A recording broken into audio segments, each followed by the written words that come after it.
Concept clear with Saket YouTube channel में आपका स्वागत है। पिछले क्लास में हमने देखा था कि कैसे डच और पुर्तगाली इंडिया में आके अपना व्यवसाय करते हैं। डच जहां इंडोनेशिया में सबसे पहले तो पुर्तगाली जो आते हैं वो इंडिया में मसालों का व्यापार करते हैं, फिर अपनी कोठी स्थापित करते हैं, जगह जगह ये कोठी स्थापित करते हैं और व्यापार करना स्टार्ट कर देते हैं। फिर वो पुर्तगाली ही वो होते हैं जो हिंद महासागर में अपनी सेना को मजबूत करते हैं और यहाँ से कोई भी जहाज़ यहाँ आता है अगर व्यापार करने, इस हिंद महासागर से कोई भी जहाज़ गुजरता है तो उनसे परमिट प्रणाली के थ्रू टैक्स वसूलते हैं। चाहे वो सेंटर में बैठ के वो राजा ही क्यों ना हो, मुग़ल राजा उस टाइम रहते हैं, उनसे भी वो टैक्स लेना स्टार्ट करते हैं और अपना दबदबा बनाए रखते हैं। उसके बाद से फिर डच, इसी यूरोप से डच भी आते हैं और वो सबसे पहले यहाँ इंडोनेशिया जाते हैं। ऑलरेडी ये सब क्लास हो चुका है, पिछले क्लास में आप लोग देख लीजिएगा, अच्छे पूरे डिटेल से क्लास हम ले चुके हैं पिछले 3 क्लास में। तो इंडोनेशिया में वो कैसे आते हैं और पूरा यहाँ पे इंडोनेशिया के एक बिटेबिया पे अपना सेंट्रल शहर बसाते हैं और इसी बिटेबिया शहर से पूरे भारत पे भी और इंडोनेशिया पे भी अपना व्यापारिक कंट्रोल बनाए रखते हैं। अब आता है सबसे इम्पोर्टेंट, ये अंग्रेज़ का आगमन होता है, ब्रिटिश का आगमन होता है इंडिया में। कैसे ये अंग्रेज़ आते हैं, ये सबसे इम्पोर्टेंट है। यूरोपीय कंपनियां जितनी भी आती हैं उसमें ब्रिटिश सबसे इम्पोर्टेंट है। इसको ही हम देखेंगे कैसे वो शुरू में व्यापार करने के उद्देश्य से आते हैं इंडिया में और धीरे धीरे भारत में राजनीतिक हस्तक्षेप, धार्मिक हस्तक्षेप और व्यापार करने के उद्देश्य से तो आते हैं। व्यापारी हस्तक्षेप के साथ वो स्टार्ट करते हैं अपना बिजनेस, व्यापार, और धीरे धीरे सब पे चारों ओर अपना वो पकड़ बना लेते हैं इंडिया पे। और ये चीज़ चलते चलते और फिर अपना कानून धीरे धीरे लाने लगेंगे। जो इंग्लैंड में कानून बन के आया है, तरह तरह का चार्टर्ड एक्ट आता है, फिर उसको सुधार के लिए तरह तरह का अधिनियम, भारत शासन अधिनियम आते हैं। आप लोग पढ़िएगा, 1909 में मार्लियामेंट सुधार आया है, 1919 में मॉन्टेग्यू चेम्सफोर्ड सुधार अधिनियम आता है, फिर 1935 का शासन अधिनियम। तो ये सब अधिनियम यहाँ से बन के आता है और भारत में वो अप्लाई करता है। वो धीरे धीरे वो भारत को क्या कर रहे हैं, अपना उपनिवेश में बदल लेंगे। आए तो व्यापार के थ्रू व्यापार करने, लेकिन देखिए धीरे धीरे भारत के जगह जगह वो अपना सब हस्तक्षेप करते हुए, राजनीतिक हस्तक्षेप के साथ साथ भारत में अच्छा अपना पाँव पसार लेते हैं और भारत पे उनका पूरा कंट्रोल हो जाता है। वो कैसे हो जाता है, तो सबसे पहले एक्चुअली ये स्टार्ट होता है यहाँ यूरोप से, कि यूरोप से फिर इन लोगों को पता अब चल गया है कि भारत में ऑलरेडी यूरोपीय कंपनियां पहुंच चुकी हैं। जब वो सोचते हैं उस टाइम तक डच और पुर्तगाल ऑलरेडी भारत में पहुंच गए रहते हैं, ठीक है। तो अब इनका मेन ये 3 सेंटर पे का विजिट करना। देखिए ये मद्रास वाला एरिया है, ठीक, ये कलकत्ता और ये यहाँ ये वाला पार्ट, ये है बम्बई। पूरा ये गुजरात वगैरह भी एरिया आ जाता है इसमें। तो ये 3 इनका मेन सेंटर हो जाएगा। बाद में धीरे धीरे ये तीनों मेन पार्ट वो व्यापार के व्यू से वो ले लेंगे। तो एक्चुअली ये स्टार्ट कहाँ से होता है, तो सबसे पहले अच्छा एक्चुअली इसको लिख देते हैं। मद्रास जो अब है ये क्या है, ये चेन्नई वाला रीजन है। चेन्नई अब हो गया रहता है, कलकत्ता अब कोलकाता हो गया रहा है, अभी के डेट में इसको कोलकाता कहते हैं। और ये बम्बई क्या है, अब मुंबई। ये तीनों जो अभी ये नाम बदल कर हो चुका है, तो उस टाइम ये मेन जगह पे अपना फैक्ट्री स्थापित करने के उद्देश्य से आते हैं कि हमें यहाँ फैक्ट्री खोलना है, तो वो आते हैं। तो ये एक्चुअली अब स्टार्ट कहाँ से होता है कि सबसे पहले 1600 में, डेट याद रखिएगा 1600, इस डेट को देखते हैं कि अभी तक क्या हो चुका है। तो हम ऑलरेडी बताया है कि इस डेट तक भारत में अगर सेंटर में देखा जाए यहाँ भारत में, तो इस टाइम में दिल्ली दरबार लगता है उस टाइम में, और दिल्ली के सत्ता है। और दिल्ली में कौन सा है अभी बैठा हुआ, दिल्ली में अकबर बैठा है। तो यानी यूरोपियों को ये ब्रिटिश यहाँ लिख दे रहे हैं, ब्रिटेन। तो ये ब्रिटेन को पता है कि भारत में अभी अकबर है, ठीक। तो भारत में यहाँ अकबर है, और 1600 में क्या क्या आ चुका है, और यूरोपीय में डच भी आ गए हैं और पुर्तगाली भी ऑलरेडी भारत में व्यापार अपना कर रहे हैं। ब्रिटिश के साथ संबंध बना के वो ब्रिटिश के साथ कर रहे हैं, भारत के प्रशासकों के साथ वो मतलब संधि करके, और तरह जगह जगह अपने कोठी को, जैसे हम बताएं कोचीन में है, यहाँ पे ऑलरेडी आ चुका है, कौन सबसे पहले आया था, पुर्तगाली। यहाँ पे कासिम बाज़ार वगैरह का एरिया, मद्रास का एरिया भी, सूरत में भी कपड़ा का व्यापार के लिए ऑलरेडी यहाँ पे डच वगैरह पहुँच चुके हैं।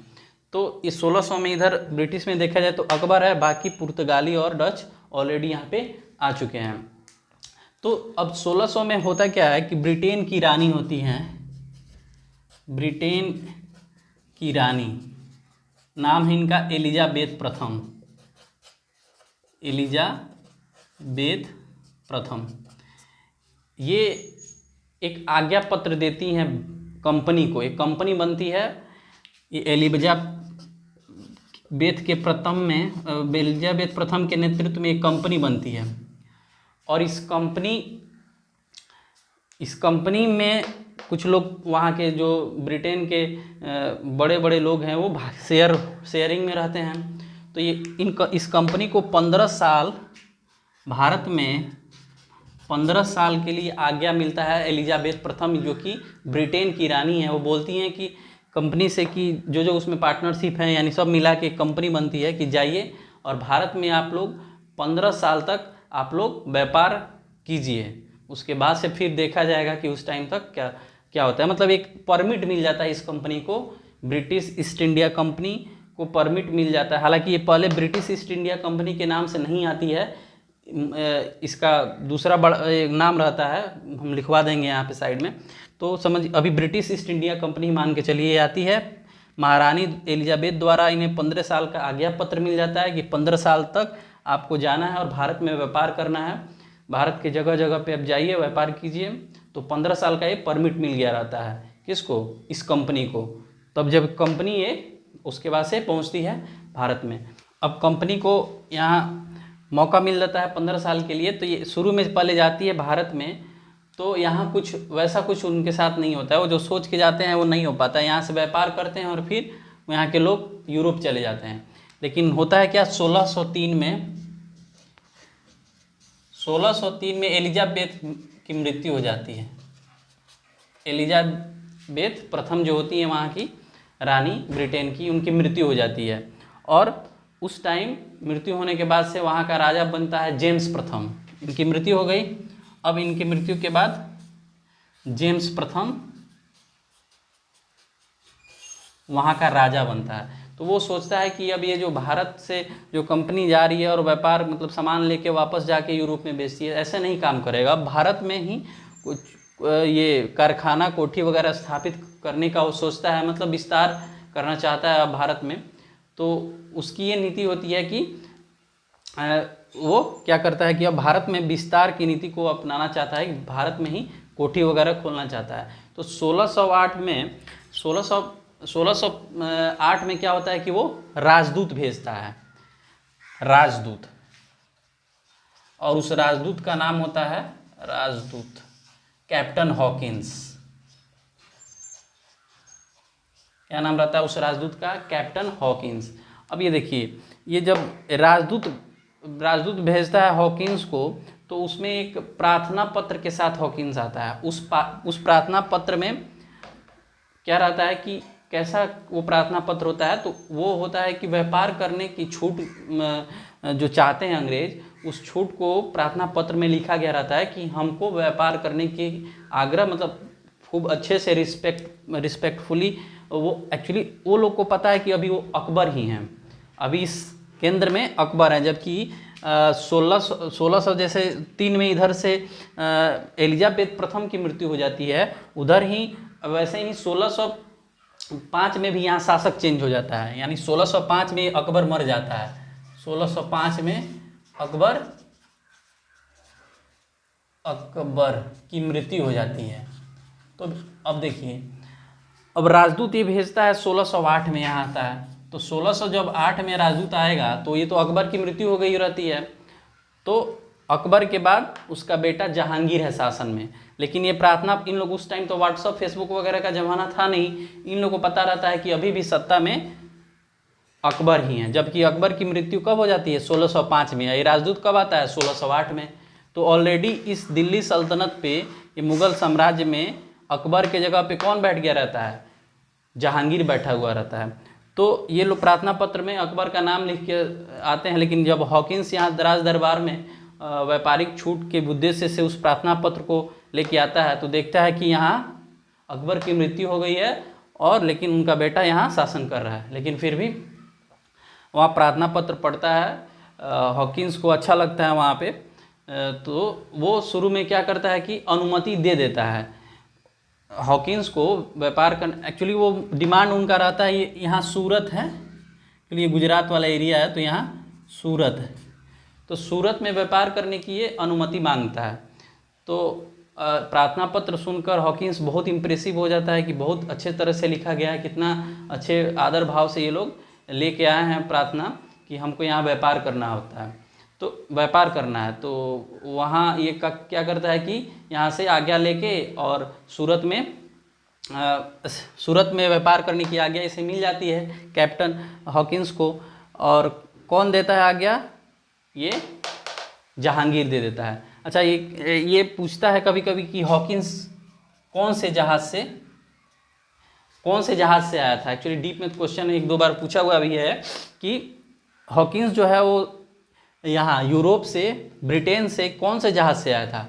तो हेक्टर नाम के एक जहाज़ से आया था, ये नोट कर लीजिए।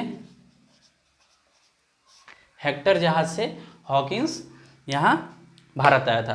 तो हॉकिंस को अनुमति तो मिल जाती है, लेकिन देखिए यहाँ पे ऑलरेडी पुर्तगाली हैं, डच हैं, वो लोग देखते हैं कि अब मेरा एक और नया प्रतिद्वंदी आ रहा है, तो वो अब क्या करते हैं कि जहांगीर के कान भरने लगते हैं कि महाशय आप ये क्या करने जा रहे हैं, कि हम लोग ऑलरेडी हैं, पता नहीं इनका क्या होगा, कैसे होंगे इनका विचार, मतलब अच्छा नहीं होगा तो फिर हम लोग का घाटा होगा, आपके राजकोष में या और जगह जगह पे अपना व्यापार करेंगे, कोठी वगैरह आपके मतलब पूरा हो सकता है कि आपके क्षेत्र को ये ले लें, तरह तरह के मतलब बात करते हैं, जहांगीर के कान भर देते हैं। तो जहांगीर भी ये सोच के रखता है कि ये ऑलरेडी ये लोग आपस में ही पुर्तगाली डच लड़ते हैं, अब एक तीसरा और आ जाएगा तो फिर और दिक्कत हो जाएगी। तो इस तरह से जहांगीर जो है उनको उस टाइम मना कर देता है। ये एक्चुअली ये स्टार्ट कर दिए रहते हैं बनाना 1600 ये जब आया रहता है, तो इस सूरत में जब ये फैक्ट्री की अनुमति मिल जाती है, कैप्टन हॉकिंस को मिल जाती है शुरू में सबसे पहले, तो ये स्टार्ट कर दिए रहते हैं अपना कोठी बनाना। कौन? अंग्रेज। कहाँ? सूरत में। लेकिन अभी कोठी बनाना स्टार्ट ही करते हैं, तब तक ये उनके कान भर देते हैं, तो ये मना कर देते हैं। उसके बाद से कैप्टन हॉकिंस को मना कर देते हैं कि नहीं, आप सूरत में फैक्ट्री नहीं बना सकते। क्यों? क्योंकि फिर बनाइएगा और फिर आप लोग आपस में ही लड़िएगा और नुकसान हमारा होगा। उससे बढ़िया है कि आपको यहाँ सूरत में फैक्ट्री नहीं बनानी है। तो फिर उसके बाद से ये क्या होता है कि सूरत में फैक्ट्री बनाना रोक देता है, लेकिन यहाँ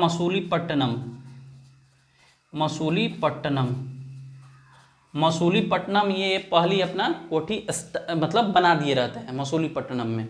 1611 में ये कोठी अपना 1611 में स्टार्ट करते हैं बनाना। ये घटना है 1608 का। 1608 में स्टार्ट करते हैं, लेकिन ये बना नहीं पाते हैं, तो सब यहाँ नहीं बना पाते हैं, लेकिन अंग्रेज यहाँ मसूलीपट्टनम में जाके कोठी बनाना स्टार्ट कर देते हैं और मसूलीपट्टनम में बना भी लेते हैं।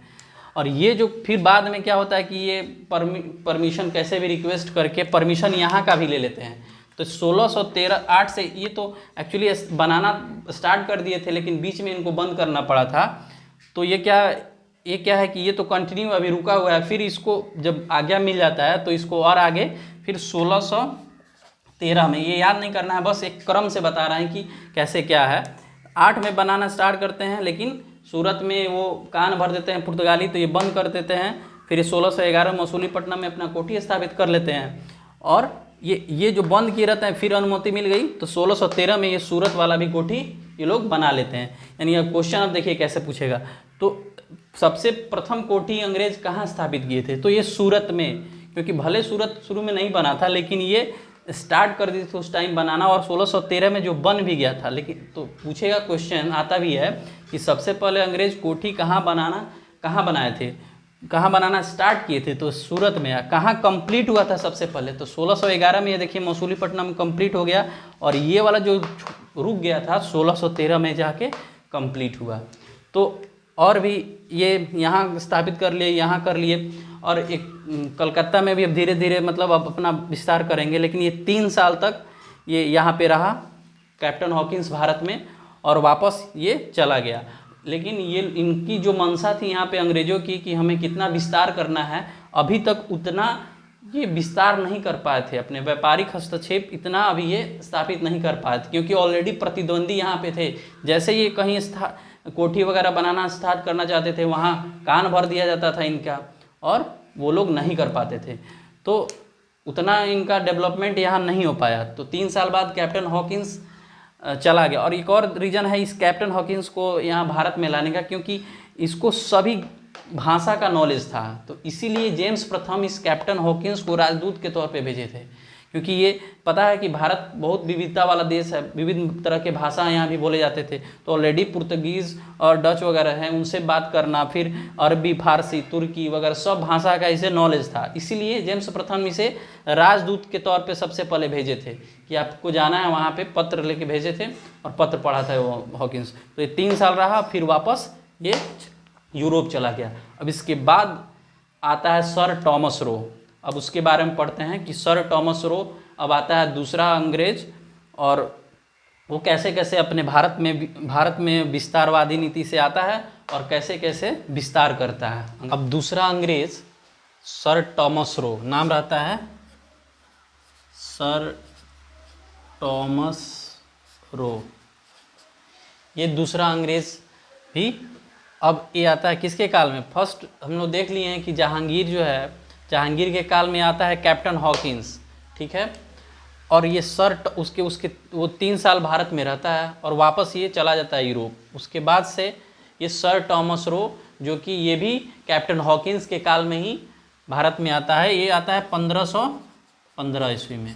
वो देखे थे 1508 ईस्वी में आया था, 3 साल रहा, चला गया। फिर उसके बाद से दूसरा जो अंग्रेज आता है, वो भी कैप्टन वो भी यहाँ पे दिल्ली में कौन सा है, जहांगीर शासक है, मुगल बादशाह, जो भारत में इनका सेंट्रल रूप से अपना अधिकार है, और वो देखते हैं पूरा भारत के साम्राज्य को। तो सर टॉमस रो ये भी आता है उनके काल में। और इसके आने के बाद भी अब जहाँ जहाँ थोड़ी थोड़ी इनको रियायतें मिलने लगी थी, इसके आने के बाद से थोड़ा सा और संबंध इनका बढ़ता है, और व्यापारिक कोठी स्थापित करने और में भी थोड़ा सा छूट मिलती है। जैसे इनमें अब ये आने के बाद से यहाँ कलकत्ता में हुगली हो गया, कासिम बाज़ार।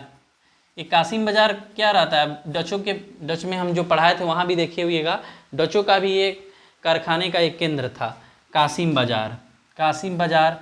फिर ये पटना, ये सब कलकत्ता प्रेसिडेंसी में उस टाइम था। पटना वगैरह, बिहार वगैरह सब उसी प्रेसिडेंसी में था। तो यहाँ भी इन लोगों को थोड़ी थोड़ी सहूलियत मिलने लगती है कि अब यहाँ आप व्यापारी कोठी स्थापित करते हैं।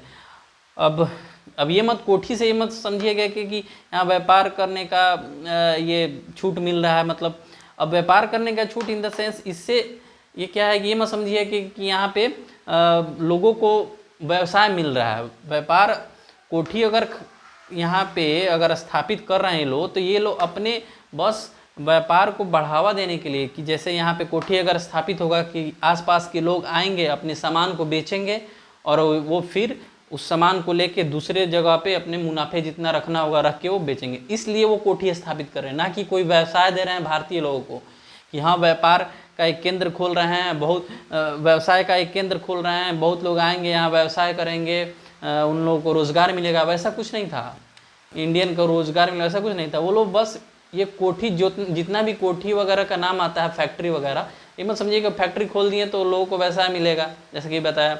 तो फैक्ट्री वो लोग बस अपने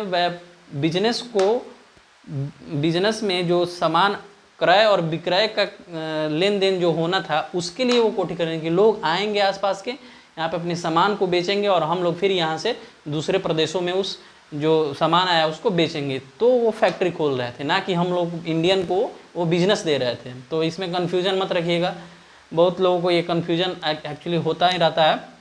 तो ये चीज़ अब क्लियर हो गया। तो यहाँ ये जब सर टॉमस रो दूसरा अंग्रेज आता है तो उस टाइम थोड़ा सा और इनको छूट मिलती है, और जगह जगह पे यहाँ पे कोलकाता में खासकर ये सब चीज़ होता है। तो अभी देखिए ये जो है त्रिकोण है, ऐसे देखिए, अब मेन यहाँ फोकस कीजिए। अब यहाँ आप लोग को देखना है कि अंग्रेज सोच रहे हैं कि बस ये 3 चीज़ पे मेरा कंट्रोल हो जाए तो हम इंडिया को अब धीरे धीरे अपना अच्छे से वर्चस्व बना सकते हैं। कौन कौन? ये मद्रास वाला पार्ट, ये बम्बई वाला पार्ट, और ये कलकत्ता वाला पार्ट। ठीक, तो मद्रास में हमने देखा था कि ये मसूलीपट्टनम में ये कोठी स्थापित कर लिए हैं। बम्बई में भी ये सूरत में उनको थोड़ी छूट मिली थी, फिर हस्तक्षेप के चलते रोका गया था, लेकिन बाद में ये सूरत में भी फैक्ट्री खोलते हैं। हालांकि प्रथम पूछे तो प्रथम में बताना है कि अंग्रेज कहाँ अपना फैक्ट्री स्थापित किए थे, तो सूरत में ही किए थे। भले उनको रोक के 1613 में ये कंप्लीट हुआ था, जबकि मसूलीपट्टनम बीच में ही उससे पहले ही यहाँ कंप्लीट होने से पहले ही यहाँ पे बन गया था। तो याद रखिएगा सबसे पहले सूरत में, और फिर यहाँ पे भी हल्का फुल्का यहाँ एरिया है। लेकिन देखिए कलकत्ता वाला सबसे समृद्ध क्षेत्र है, इसमें अगर इनकी पकड़ मजबूत हो गई, ये लोग सोच रहे हैं, तो ये समझ जाएंगे इन लोगों को पता है कि अगर इस पर हमारा कंट्रोल हो गया तो हम पूरे भारत में और अच्छे से पांव पसार सकते हैं। तो इनका टारगेट यही 3 है, ये त्रिकोण के तरफ पे। देखिए पहले ये मतलब इसको, ये मुंबई वाला क्षेत्र और ये कलकत्ता वाला क्षेत्र। तो अब होता क्या है कि ये बस ये 3 इनका टारगेट है। तो अब आगे देखते हैं कि क्या होता है। तो 1639 में इन लोग को एक थोड़ा सा छूट मिल जाता है ठीक ठाक। वो क्या छूट रहता है? 1639। ये डेट इसलिए रख रहे हैं कि आपको क्रम याद रहा है, ये नहीं कि आप अब डेट याद करने चले। तो ये डेट उतना इम्पोर्टेंट नहीं है। जैसे ये जो था फैक्ट्री सबसे पहले कहाँ स्थापित हुई, दूसरी कहाँ हो गई, फिर ये कब आया था हॉकिंस वगैरह, ये सब ठीक है। लेकिन ये जो लिख रहे हैं उतना इम्पोर्टेंट नहीं है, बस डेट नहीं लिख रहे हैं कि क्रम में आप लोग सीख पाइएगा। तो 1639 में यहाँ एक चंद्रगिरी के राजा रहते हैं, चंद्रगिरी के राजा। अब देखिए ये सबसे पहले अब ये इनको अब मद्रास मिलने जा रहा है, ध्यान दीजिएगा। सबसे पहले इनको मद्रास में छूट मिलने जा रही है, मद्रास में छूट मिल गई, फिर इनका अटैक ये बम्बई होगा, फिर लास्ट में कलकत्ता। तो ये हम देख रहे हैं कि अब कैसे इनको मद्रास पे अपना कंट्रोल स्थापित करने जा रहे हैं, क्योंकि यही तीनों मिलके त्रिकोण बनाएंगे और फिर अपना प्रभुत्व अच्छे से स्थापित कर लेंगे। यहाँ चंद्रगिरी के राजा से मद्रास मिल जाता है, 12,000 रुपये का एक पट्टा देके ये मद्रास इनको मिल जाता है कि आप मद्रास पे व्यापारिक छूट मिल गई है, अब आप व्यापार कीजिए। ये चंद्रगिरी के राजा इनको दे देते हैं। तो ये मद्रास मिलने के बाद से यहाँ पे एक मद्रास में एक किला स्थापित करते हैं, उस किले का नाम होता है फोर्ट सेंट जॉर्ज किला। Fort saint George, fort saint George किला यहाँ ये स्थापित करते हैं। अब देखिए एक किला अब एक तरह से इनका अब यहाँ पे एक स्तंभ बनते जा रहा है कि यहाँ पे अब एक बड़ा सा स्तंभ इन्होंने खड़ा कर दिया, मद्रास में खड़ा कर दिया। अब बारी है मुंबई की। तो मुंबई में ये क्या करते हैं कि उस टाइम बम्बई था अभी, जो कि मुंबई जिसे नाम बोलते हैं, और एक कलकत्ता था जिसे अब कोलकाता कहते हैं। तो बम्बई की बारी थी। तो देखिए इनका साथ कैसे कैसे मतलब आगे सब चीज़ बढ़िया होता जा रहा है, कैसे कैसे पुर्तगाल और डच पे डोमिनेट करते जा रहे हैं, उससे आगे बढ़ते जा रहे हैं। तो हुआ क्या कि 1661 में डेट क्रम है, क्रम के लिए हम लिख रहे हैं कि ये सब यहाँ हो गया 1639 में हो गया लगभग। अब उसके बाद कुछ साल 20 साल बाद लगभग क्या होता है कि 1641 में एक पुर्तगाली वहाँ रहते हैं। तो पुर्तगाली का अधिकार था यहाँ बम्बई वाला क्षेत्र। तो पुर्तगाली क्या होता है कि ये संबंध स्थापित करते हैं, क्या करते हैं, पुर्तगाली की रानी होती है, पुर्तगाली में कैथरीन नाम रहता है, कैथरीन। उस कैथरीन का विवाह ब्रिटेन के राजा, यहाँ ब्रिटेन बैठे हैं यूरोप में, चार्ल्स द्वितीय रहते हैं। चार्ल्स द्वितीय का ये कहाँ के हैं? ब्रिटेन। और रानी है पुर्तगाल की, पुर्तगाल यहाँ है, यहाँ मतलब पुर्तगाल के लोग यहाँ मतलब उस टाइम था। या फिर ये देखिए पुर्तगाल, ये है उपनिवेश तो भारत को बनाए हुए हैं, तो पुर्तगाल यहाँ ही रिलेशन बनता है। लेकिन बम्बई पे पुर्तगाल का अधिकार एक्चुअली हुआ रहता है उस टाइम, वो लोग अपना यहाँ क्षेत्र लिए रहते हैं। तो ये पुर्तगाल की रानी कैथरीन का नाम है कैथरीन। अब ये शादी हो जाता है चार्ल्स द्वितीय का ब्रिटेन में पुर्तगाल की रानी कैथरीन से, और दहेज में इनको मिल जाता है बम्बई। अब देखिए क्षेत्र है इंडिया का, दहेज दे रहे हैं लोग, यूरोपीय आपस में दहेज का अदला बदली कर रहे हैं, कौन से क्षेत्र का, जो कि इंडिया का है। देखिए कितने उस टाइम धीरे धीरे अभी ये भारत पे अधिकार करते हैं जा रहे हैं लोग। तो अब इनको तो मिल जाती, ये तो मिल गया है, अब ये देखिए इनको दहेज मिल जाता है बम्बई। हालांकि बम्बई उस टाइम उतना समृद्धशाली नहीं था, सूरत में कपड़ा वगैरह का ज़्यादा ये था, तो सूरत पे बहुत मतलब मारा मारी था उस टाइम। लेकिन बम्बई उस टाइम उतना इम्पोर्टेंट प्रदेश नहीं था, तो ये तो बम्बई मिल जाता है। तो अंग्रेज कहते हैं कि चलिए बम्बई मिल गया, अब इसी क्षेत्र को डेवलप किया जाए बहुत अच्छे से। तो एक गेराल्ड अयंगर करके रहता है अंग्रेज, अब क्या करता है कि बम्बई को, देखिए उससे पहले ये देखिए, ये तो दहेज में मिल गया चार्ल्स द्वितीय को, और चार्ल्स द्वितीय क्या करते हैं कि इस बम्बई वाले क्षेत्र को ईस्ट इंडिया कंपनी को दे देते हैं। ईस्ट इंडिया कंपनी को कि आप लोग व्यापार कीजिए, भारत गए हैं, जो कि ब्रिटेन के ही कंपनी थी। तो चार्ल्स द्वितीय जो राजा है वो कह देते हैं कि ईस्ट इंडिया कंपनी को, ब्रिटिश ईस्ट इंडिया कंपनी को, आप लोग इस क्षेत्र को ले लीजिए, उनके बदले में उनको राजा को कुछ मतलब उसके बदले में कुछ सामान मतलब कुछ पैसा वगैरह मिलेगा या सिक्का वगैरह सोने का, और दे के, और बम्बई जब मिल गया ईस्ट इंडिया कंपनी को, तो ईस्ट इंडिया कंपनी में गेराल्ड अयंगर नाम का अंग्रेज जो होता है वो क्या करता है, बम्बई को खूब अच्छे से पूरे समृद्धशाली बना देता है, एकदम अच्छे से समृद्धशाली बनाता है। और इस पर और इसका वर्चस्व फिर प्रभुत्व यहाँ पे इस क्षेत्र का बढ़ते जाता है। तो ये बम्बई तो दहेज में मिला था, तो ईस्ट इंडिया कंपनी इसको यूज कर ली चार्ल्स द्वितीय से लेके। मद्रास ऑलरेडी हो गया। अभी दो चीज़ देखिए, ये होता अधिकार हो गया अंग्रेजों का। अब बचा सबसे मेन ये कलकत्ता, जो कि सबसे समृद्धशाली यानी बंगाल वाला रीजन। तो अब ये समृद्धशाली है। तो 1680 में क्या हुआ था कि वहाँ उस टाइम अंग्रेज था, तो यहाँ पे सेंटर में वो क्या करता था कि चारों ओर 15% जजिया कर लगाता था। जो कि गैर मुसलमान लोग थे तो उन पे 15% का एक जजिया टैक्स लगाता था। तो अंग्रेज अब ये सोच रहे हैं कि अब मेरा प्रभुत्व बहुत स्ट्रांग हम होते जा रहे हैं, ये भी जीत लिए, ये भी जीत लिए और ये भी अब जीत लेंगे, तो अपना मनमानी करते हैं। जब वो 15% जजिया कर लगाया रहता है औरंगजेब, सुनते रहिएगा कैसे कैसे सब कहानी एकदम इंटरलिंक होते जा रही है, रटिएगा तो कुछ नहीं होगा, इसलिए कहानी को एकदम सुनते जाइए, एक के बाद एक होता जा रहा है, क्यों होता जा रहा है वो सब समझ में आ जाएगा इसमें। और फैक्ट जो चीज़ आप लोग रटते हैं लूसेंट वगैरह, सब चीज़ इसमें इनबिल्ट है। तो आप लोग कहानी समझ में आएगा तो वो फैक्ट ऑटोमेटिक उसके अंदर समाहित है। तब देखिए अब ये अंग्रेज समझ रहे हैं कि हम सबसे ताकतवर हैं, हम ये भी जीत लिए, ये भी जीत लिए, ये भी जीत लेंगे। तो क्या करते हैं कि जो 15% टैक्स लगाता है जजिया कर औरंगजेब, उसकी अवहेलना कर लेते हैं, कहते हैं कि नहीं हम टैक्स नहीं देंगे। और टैक्स नहीं देंगे, लगते हैं मनमानी करने अपना अंग्रेज यहाँ पे इस क्षेत्र में, बंगाल वाले क्षेत्र में। तो अंग्रेज, और भले अंग्रेज धीरे धीरे बढ़ रहे थे, लेकिन उस टाइम औरंगजेब सेंटर में बैठे हुए, उसके पास सत्ता अभी अच्छे से पकड़ में है। तो क्या कहता है कि अपनी, जब बात पता चलता है अंग्रेज को कि अंग्रेज यहाँ से जजिया कर देने से मना कर दे रहे हैं और ये चाहते हैं कि यहाँ फ्री ट्रेड हो जाए, फ्री में व्यापार इनको करने के मिल जाए, तो औरंगजेब बहुत गुस्सा आता है। यहाँ सेंटर में बैठा है औरंगजेब, अब वो अपने सेना को ले जाके इनको मतलब बहुत ये होता है, लॉस होता है, यहाँ से भगा दिया जाता है। अंग्रेज भाग जाते हैं और ये अंग्रेज भाग के दूसरी जगह पे अपना शरण लेते हैं। कि अब ये यहाँ भी सोच रहे थे कि ये तीनों हो जाए, लेकिन यहाँ क्या हुआ, औरंगजेब भारी पड़ गया, क्योंकि अभी भी उसकी सेना बहुत अच्छे से ताकतवर है। अभी कितना भी अंग्रेज अभी स्टार्टिंग फेज में है, लेकिन औरंगजेब का तो ऑलरेडी पहले से उस टाइम तक मुग़ल बादशाह बहुत समृद्ध हो गए थे, चारों ओर उनका अधिकार था, उनकी सेना भी वैसी थी। तो इनसे अंग्रेज को भागना पड़ा अपनी जिद के चलते। अगर यहीं पे कुछ साझेदारी करके करते तो वहाँ स्थापित कर सकते थे, लेकिन ये अपने पे उतर गए कि नहीं हम देंगे ही नहीं टैक्स। तो औरंगजेब भी अपने पे उतर गया, वो भी यहाँ उनको बहुत ये किया, यहाँ से ये उनको अंग्रेज को भागना पड़ा। यहाँ दो तो अपना स्थापित कर चुके हैं, लेकिन यहाँ भी इनको नहीं मिली। यहाँ उनका पकड़ नहीं हो पाया।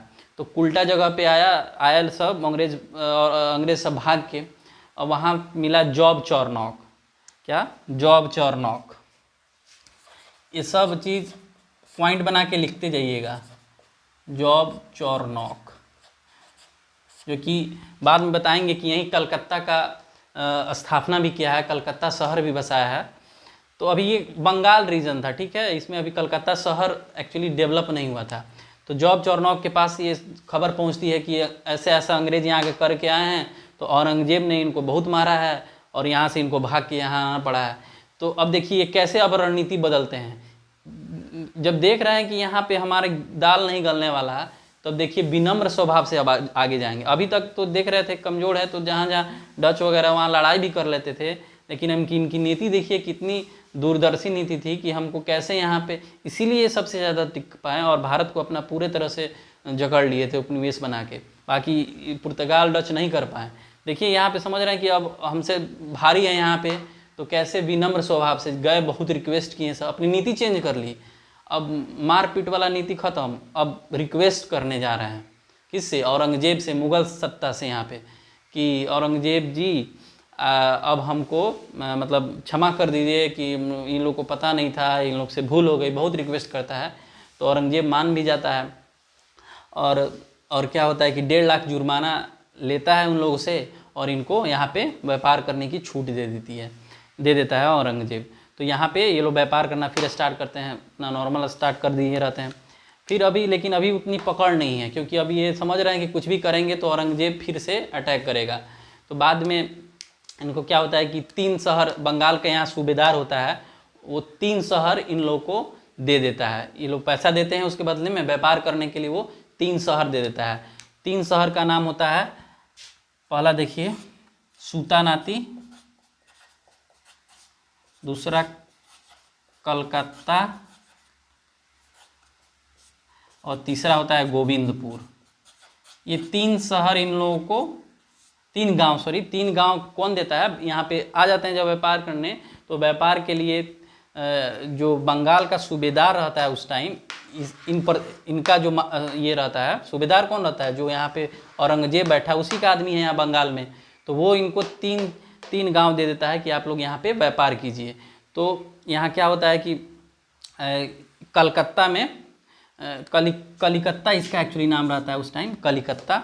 तो ये कलिकत्ता को फिर जॉब चौरनॉक यहाँ जो रिक्वेस्ट किया रहता है, हम बताए हैं, ये जॉब चौरनॉक क्या होता है, इसी कलिकत्ता को आगे डेवलप करके कलकत्ता शहर बहुत बढ़िया विकसित कलकत्ता शहर बनाता है। तो यही पूछेगा कि कलकत्ता शहर की स्थापना किसने की थी? तो इसी जॉब चौरनॉक ने कलकत्ता शहर की स्थापना जी, जिसे मिला था बंगाल के सूबेदार द्वारा। तो यहाँ पे वो कलकत्ता शहर बनाता है, और यहाँ एक किला भी बनाता है, बंगाल में एक किला बनाता है जिसका नाम होता है फोर्ट विलियम। आप लोग लिख लीजिएगा, फोर्ट विलियम किला बनाता है। अब किला स्थापित हो गया, यहाँ पे भी अधिकार अच्छे से मिल गया, यहाँ पे है, यहाँ पे। अब ये देखिए तीनों त्रिकोण कंप्लीट हो गया। अब देखिए यहाँ से अंग्रेजों की किस्मत खुल जाती है, और अब ये अपना, फिर ये कहाँ तक ये आ चुका है, ये एक्चुअली 1700 में ये बनाता है। 17 डेट नहीं लिखे हैं, आप लोग मेंशन कर लीजिएगा कि 1700 में कलकत्ता शहर बना लेता है यहाँ पे जॉब चौरनॉक। अब देखिए, अब यहाँ तक ये व्यापार का केंद्र अच्छे से अब इस्टेब्लिश हो गया, यहाँ भी हो गया, यहाँ भी। अब धीरे धीरे व्यापार करते करते वहीं 1757 की प्लासी की युद्ध आएगी, जिसमें क्या होगा, वो लोग राजनीति हस्तक्षेप अब स्टार्ट कर देंगे। 1757 और 1764 जब आता है बक्सर के युद्ध में, उस टाइम इलाहाबाद की संधि होती है।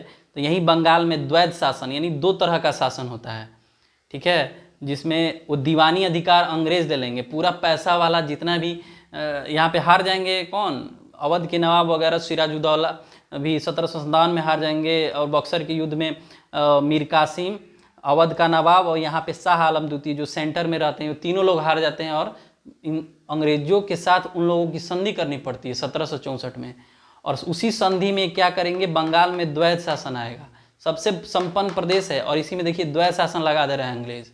और द्वैध शासन में क्या होगा कि सब दीवानी जो अधिकार होगा, यानी दीवानी मतलब क्या, जहाँ से टैक्स आता है तरह तरह से, तो टैक्स अंग्रेज अपने पास रखेंगे, मतलब पैसा वाला सब चीज़ अपने पास रखेंगे, और निजामत का कार्य दे देंगे कि यहाँ के ये जो अवध का नवाब है ये बंगाल का, तो यहाँ निजामत का कार्य उन लोग सौंप दे देंगे कि आप सेवा कीजिए, कीजिए, वो कीजिए, मतलब लोगों का हित कीजिए, और सभी पैसा वाला अपने रख लेंगे। तो बताएंगे आगे, बहुत डिटेल से बताएंगे कैसे वो कंडीशन जनरेट होता है।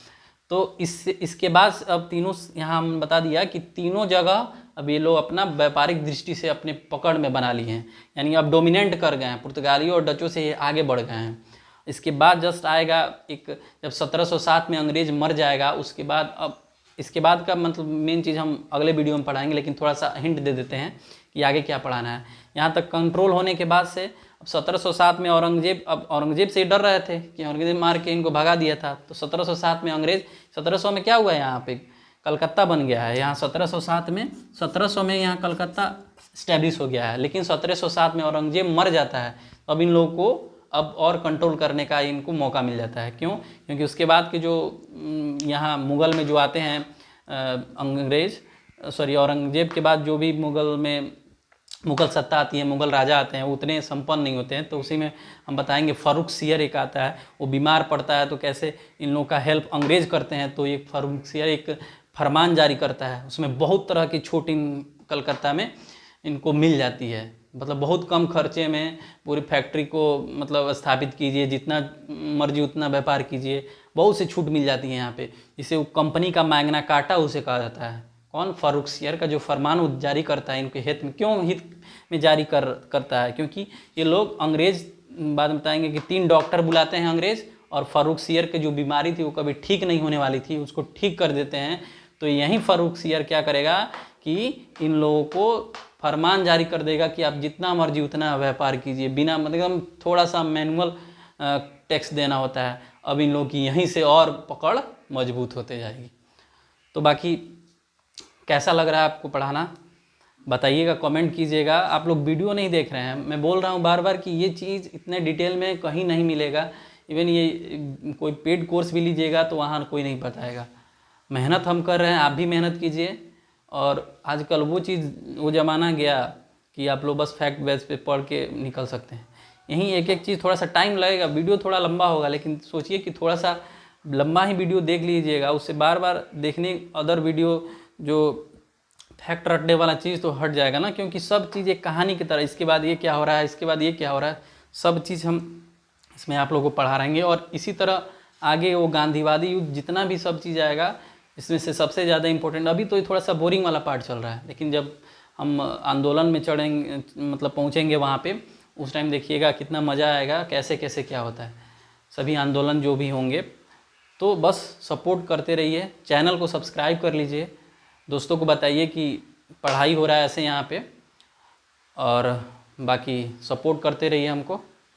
ऐसे ही और भी क्लास आएगा, इसके बाद से इंडियन ज्योग्राफी ऐसे पढ़ा देंगे कि आप लोग फिर कहीं ज्योग्राफी पढ़ने की ज़रूरत ही नहीं पड़े। कोई भी बुक उठाइएगा, कोई भी क्वेश्चन, 100 नहीं तो 98% मैं गारंटी से बोल रहा हूँ कि वो चीज़ आप लोग एकदम अच्छे से बना लीजिएगा।